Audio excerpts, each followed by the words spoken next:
다 함께 기도하심으로 수요일 6월 18일 수요일 매일 예배 시작하겠습니다. 기도합니다.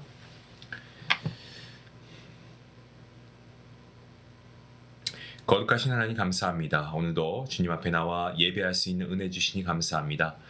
아버지, 오늘도 우리 안에 지치고 또 힘들고 상한 심령이 있습니다. 하나님, 이 시간 주의 말씀 앞에 나오게 하시고 이 예배를 통하여서 우리 안에 힘과 또 회복과 또 치유의 은혜가 넘치게 허락하여 주시옵소서. 특별히 이 시간 주의 말씀 앞에 섭니다. 아버지, 저희의 귀를 열어주시고 말씀을 통하여 주님의 음성을 듣게 하시고 마음을 열고 주님의 뜻을 받아들이게 하여 주시옵소서.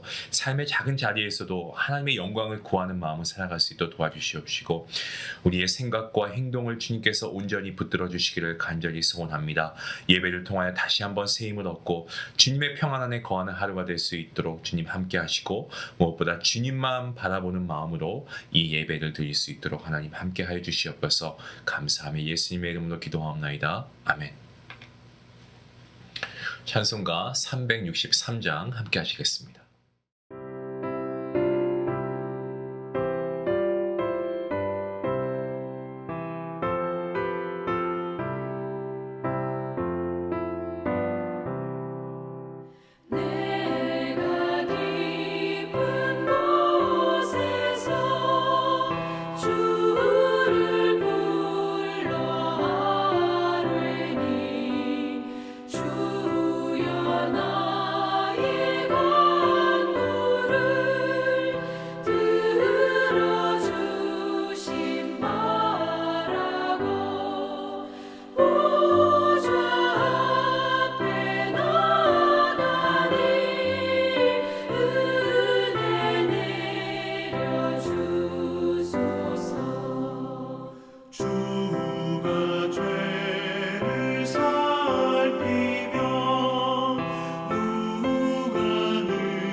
오늘 하나님 주시는 말씀은 시편 77편입니다. 1절부터 9절까지의 말씀, 우리 함께 말씀을 읽도록 하겠습니다.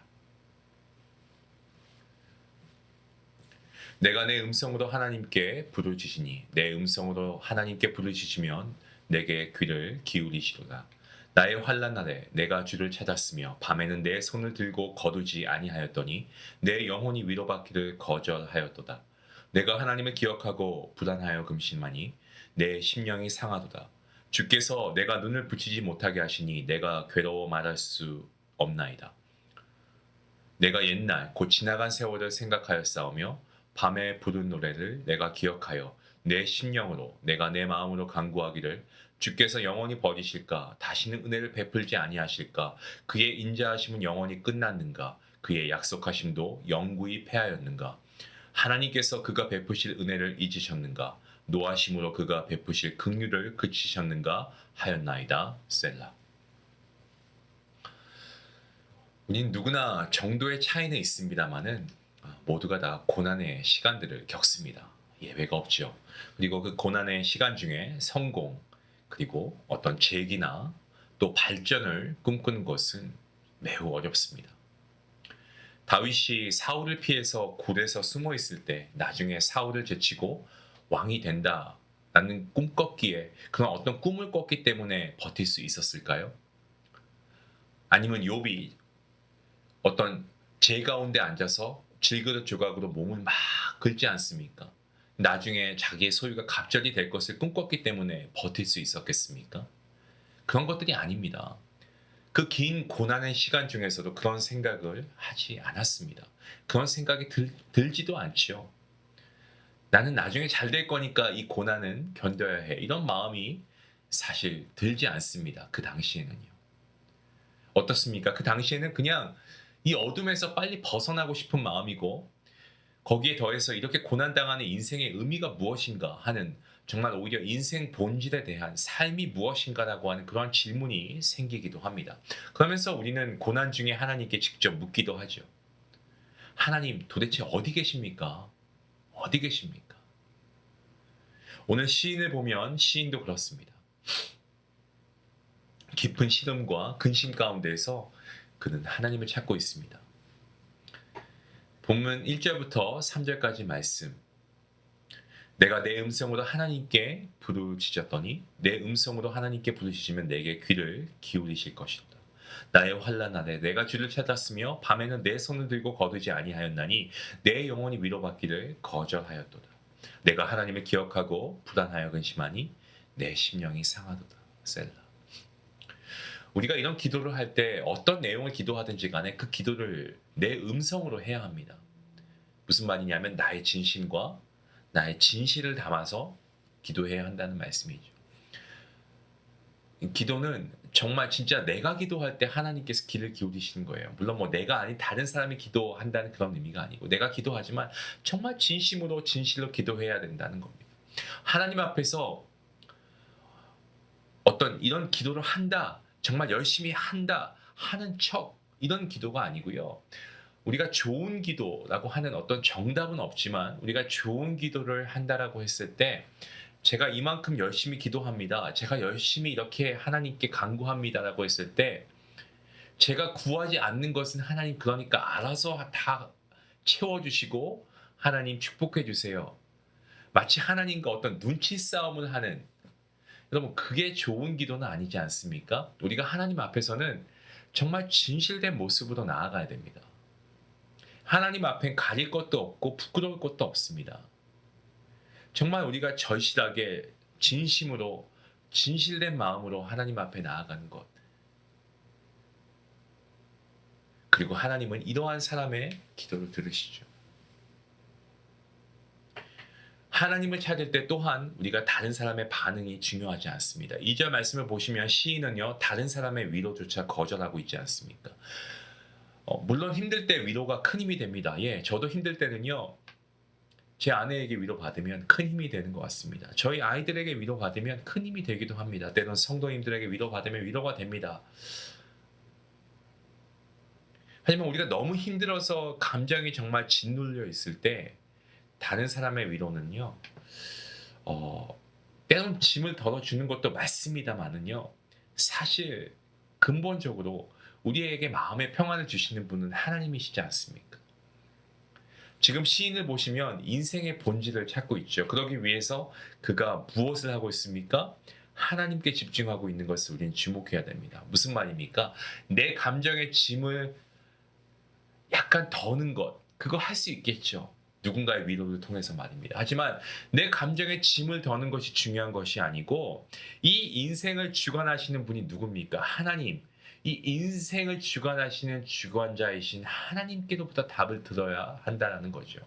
따라서 시인은요, 이러한 위로 이것을 거절하고 하나님을 찾는 확고한 의지를 보여주고 있습니다. 그러면서 3절 가운데 시인은 하나님을 기억하죠. 하지만 불안과 근심으로 인해서 이 시인의 심령이 상하게 되었다라고 이야기합니다. 자, 하나님을 기억하니까 예전에 나를 도우셨던 이 하나님을 기억하니까 지금은 이 하나님이 옆에 계시지 않는 것 같은 거예요. 그러니까 내가 하나님의 도우심을 받았던 그 좋은 때를 생각하니까 기억하니까 지금은 하나님이 아무런 도움을 주시지 않으니까 지금 이 상황이 더 절망스럽게 느껴지는 겁니다. 그때는 좋았는데 그렇게 인자하신 하나님이셨는데 그때는 바로 응답해 주셨는데 라고 하는 거죠. 불안과 근심으로 인해서 내 심령이 상하게 되었는데 하나님을 기억해야 할까? 아마 고민이 되지 않았을까요? 시인은요, 멈추지 않습니다. 그에게도 괴로움이 있었지만 피하지 않습니다.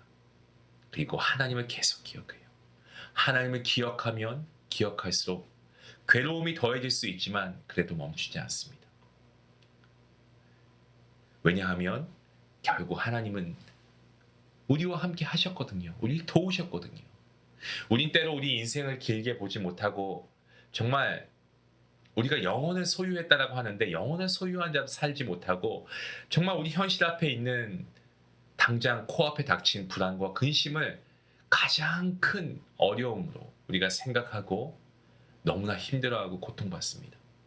하지만 우리가 하나님을 기억하면서 처음 맞닥뜨리게 되는 감정은요. 사실 우리가 예전에 도우신 하나님, 그래서 이번에도 도우실 거야 라고 하는 그러한 기대감은 있지만 아니 왜 예전에 도우셨는데 지금은 안 도와주시지? 라고 하는 그로 인해서 우리에게 찾아오는 불안함과 걱정 이러한 감정을 경험하는 경우가 더 많죠. 저와 여러분은 불완전한 존재입니다. 하지만 하나님은 완전하시죠. 때문에 이 간극, 불완전한 피조물과 완전하신 하나님, 이 간극에서 오는 시간과 공간의 차이는 당연합니다. 불안이 있을 수밖에 없죠. 저와 여러분은 미래는 알지 못하기 때문에 이후에 하나님께서 일하신다고 해도 그 시간 가운데 이 간극 가운데 우리는 불안할 수밖에 없습니다. 하나님의 시간이 다르고 우리의 시간이 다른 것도 또 하나의 이유가 될 수도 있죠. 이러한 다른 공간의 상황을 우리가 알지 못하고 안다고 해도 깨닫지 못하고 그렇기 때문에 이미 일하고 계시는 하나님 우리가 직접 눈으로 보지 못하고 체험하지 못하면 그 제한된 공간 안에서 우리는 불안하고 우리는 두려워 떱니다. 그리고 완전하신 분을 우리가 향하면 향할수록 우리의 불완전함이 더욱 명확해지기 때문에 우리의 걱정과 근심은 더해지는 것이죠. 제가 무슨 말씀을 드리냐면 불안한 것 당연하게 생각하십시오. 하나님을 찾으며 또 하나님을 기억하며 우리가 불안할 수 있는 것 당연합니다. 불안하지만 그럼에도 불구하고 중요한 것은 하나님 찾기를 멈추지 말아야 한다는 것. 이게 키워드입니다. 의심과 불안의 구름이 거치지 않고서는 밝은 태양빛으로 나아갈 수 없습니다. 시인도 하나님을 계속 찾으면서 어떤 부분이 불안한지 오히려 구체적으로 풀어내고 있지 않습니까? 본문 7절과 8절과 9절 말씀이 그러하죠. 하나님을 찾지만 하나님을 기억하지만 예전을 기억하고 좋을 때를 기억할수록 다양한 불안들이 시인의 마음을 흔들어 놓고 있습니다. 좋은 때가 있었고 응답하실 때가 있었기 때문에 지금의 하나님의 침묵이 더 괴로운 거죠. 하나님께서 나를 버리신 게 아닐까? 이제 예전처럼 응답하지 않으시나? 내가 뭘 잘못했나 하나님께? 크게 죄를 지은 게 있나? 보십시오. 그 옛날 시인의 불안이 이러한 불안감이 현재를 사는 저와 여러분의 불안과 너무 비슷하지 않나요? 비록 지금도 하나님의 발자취는 보이지 않습니다. 상황은 여전히 불확실합니다. 하지만 하나님은 변하지 않으시는 분이라는 사실, 이 진리를 여러분 붙드시기 바랍니다.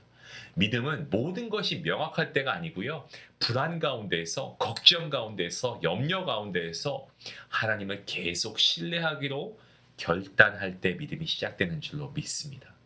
하나님은 지금도 우리 앞서 우리보다 훨씬 앞서 일하시고요. 그 길은 언제나 거룩하고 선하시고 분명합니다. 그리고 더 좋은 길이죠. 사랑하는 성도 여러분, 불안할 때 도망치지 마시고요. 정직하게 하나님을 찾으시기 바랍니다. 그 기억은 우리를 결국 소망으로 이끌 줄로 믿습니다. 하나님의 의로운 손에 붙들린 인생 결코 헛되지 않습니다. 우리의 부르짖음에 응답하실 하나님을 신뢰하시는 성도님들 될 수 있기를 주님의 이름으로 간절히 축원합니다. 기도하시겠습니다. 하나님, 시편 77편의 말씀을 통해서 정말 그렇습니다. 우리가 하나님을 기억하며 하나님께서 나를 도우신 것을 우리가 기억하면 지금 응답하시지 않는 하나님과 비교해 볼 때 우리에게 불안이 찾아오는 것을 우리는 인정합니다. 하나님, 하지만 이러한 연약함도 우리의 부족함과 우리의 불완전함 때문이겠죠. 하나님께서 우리의 연약함을 아시오니 붙잡아 주시고 오늘 말씀을 통하여서 우리가 이러한 불안함에도 더욱더 강력하게 붙잡아야 할 것은 끝까지 하나님을 찾고 그 하나님을 신뢰해야 한다는 분명한 메시지입니다. 그러한 우리 성도들 되게 하시고 결국 우리를 구원해 주실 그 하나님을 우리가 믿고 나아갈 때에 우리 안에 삶이 있고 우리 안에 소망이 있고 우리 안에 은혜가 있는 줄로 믿습니다. 하나님, 이러한 믿음을 가지고 살아가는 그리고 그 믿음의 행함을 바로 오늘 이 말씀을 들은 이 순간부터 우리가 나아갈 수 있도록 이 믿음을 행할 수 있도록 하나님 우리와 함께 하여 주시옵소서. 오늘도 귀한 말씀 주신 주님께 감사하오며 예수님의 이름으로 기도하옵나이다. 아멘. 우리 말씀 생각하시면서 오늘 하루 하나님의 발자취가 보이지 않는 한 어떤 그런 하나님의 어떤 일하심이 보이지 않는 그 한 가지 상황이 있다면 여러분 하나님 앞에 진실되게 꺼내놓으시고 그것을 계속 회피하고 억누르지 마시고 오늘 우리가 읽은 시편 77편처럼 진솔하게 하나님께 말씀드리십시오. 주님, 보이지 않지만 저 기억하겠습니다. 들리지 않지만 계속 부르짖겠습니다. 이 믿음의 고백 그리고 하나님을 신뢰합니다. 이 믿음의 고백이 오늘 여러분의 삶 속에 새로운 반전의 첫걸음이 될 수 있기를 바랍니다. 우리 말씀 생각하시면서 함께 기도하시겠습니다.